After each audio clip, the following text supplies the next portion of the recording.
Most construction nightmares don't start during the build. They actually start before the contract has ever been signed. I'm going to go through 7 things that you must do before you actually sign any contract, whether it's a new build or a renovation. These are the 7 things that are critical. Considering 3 separate builders or contractors for whatever project you're moving forward with, go with 3 just to keep everyone honest. You have to understand that before someone can actually make a decision, you have to be comparing apples to apples. I've been in this industry for decades now, and I've sat down with different clients reviewing different quotes that they were provided. And it is so critical that you understand what you're actually getting, because it's not always clear. And these next 7 points will make that clear for you. Do yourself a favor at this point, a list of everything you want to be included. Because there might be some things that you want to pay out of pocket, but have a list so that you know clearly when they're quoting this project, what is included. Because if it's not in writing, it's just not going to happen. And I've seen it enough times where the salesperson will say, we're going to get this later. Well, if it's not included, it's just not going to be in the project. So number 2, review your allowances very carefully. You're usually broken down into different categories, and you're given an amount of money to go to the different vendors. So you'll have a flooring allowance, you'll have a cabinets allowance, lighting allowance, and plumbing allowance. You'll meet with the vendors.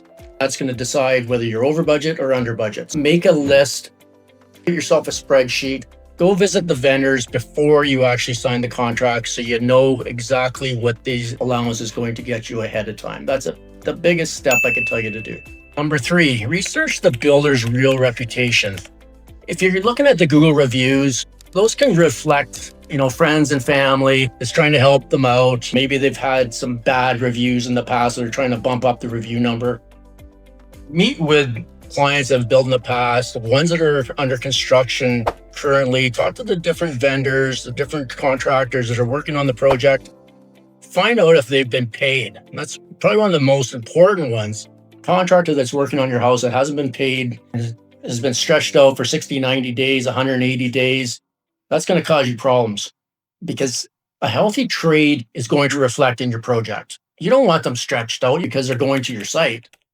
So that's really important. Check out their actual real reputation, what's going on behind the scenes. Number 4, understand the change order process.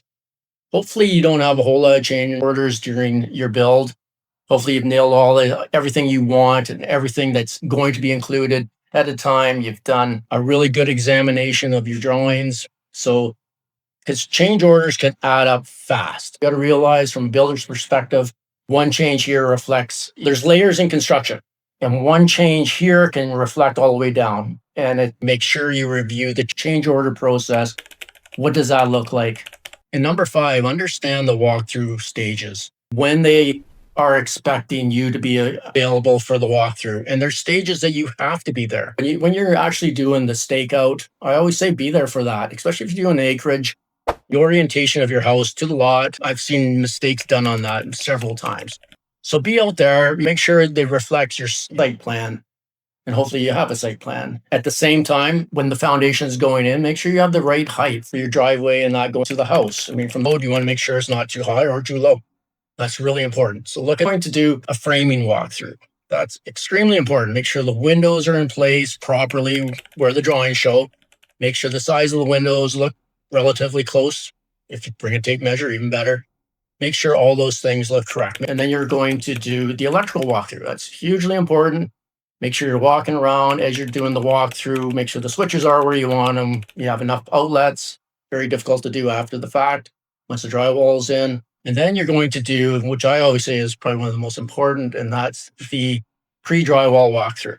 Ask the builder if you can have a blower door test done on this, because you want to identify any leakage issues prior to the drywall going in. Bring somebody that has an extra set of eyes that understands what they're looking at, because there's a lot going on. And I'll say this for every one of these stages, make sure the site is clean so you're not being distracted by a mess.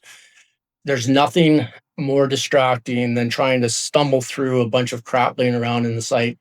No, that's just not acceptable. And then you're going to move on to the finishing walkthrough. Where's your closets, your organization, all custom built-ins and that kind of stuff? You want to make sure they look and lay it the way you want it. What's going to make sense if you're walking in your walk-in closet? Where do you want your hangers and that kind of stuff? What height and that? So think some real serious thought before the walkthrough.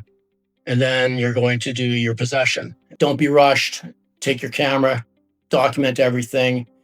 And definitely, if there's any seasonal holdbacks, anything that's not completed, make sure it's documented, or you leave. Everything should be documented. You should be leaving there feeling comfortable that everything's going to be taken care of. 6, you've made it through all this. Now you're in through the warranty process. Find out exactly how the builder and what is their emergency contact. How the builder has it set up differently. A lot of times you're going to want to, if there's structural issues, report those right away. But if there's cosmetic stuff, it is settling, and that's understandably going to wait before they send in a technician to fix those. But document everything. I mean, if you see a small crack, take a picture of it. If it starts to get bigger, make a call. And you got to realize builders are busy, so they don't want to be harassed every week. You know, I got pop, I got this, I got that. I mean, it is important that you document it, and they will, if they're a good reputable builder, they will be on site to help you out throughout the process. And they do have, a C90, want to do their frequencies. So figure that out with them beforehand. Hugely important that you take care of all these before you actually sign the contract. Never sign a contract without having everything in writing. Never sign anything without a detailed spec sheet. There should be no question about what you are getting. Your types, everything should have a specification. They should be able to meet or exceed, run into supply chain issues. We've seen that a lot in the last few years for sure. Should be accepting something less than what's been agreed upon, but you should also be aware of what they are substituting with. So make sure everything is in writing and everything's clear of what you're getting, because like I've said many times, if it's not on paper and in the contract that you're signing with, it's probably not going to happen. It's not that they're trying to deceive you. It's a blur at that point. Take these steps and hopefully this helps you. But also, please come visit me at scottgrozelle.com. I've got a whole bunch of information there, lots of free information that's going to help you, whatever your process. If you're doing a new build, whether you're doing a renovation, I've probably got something that's going to help you. Thank you.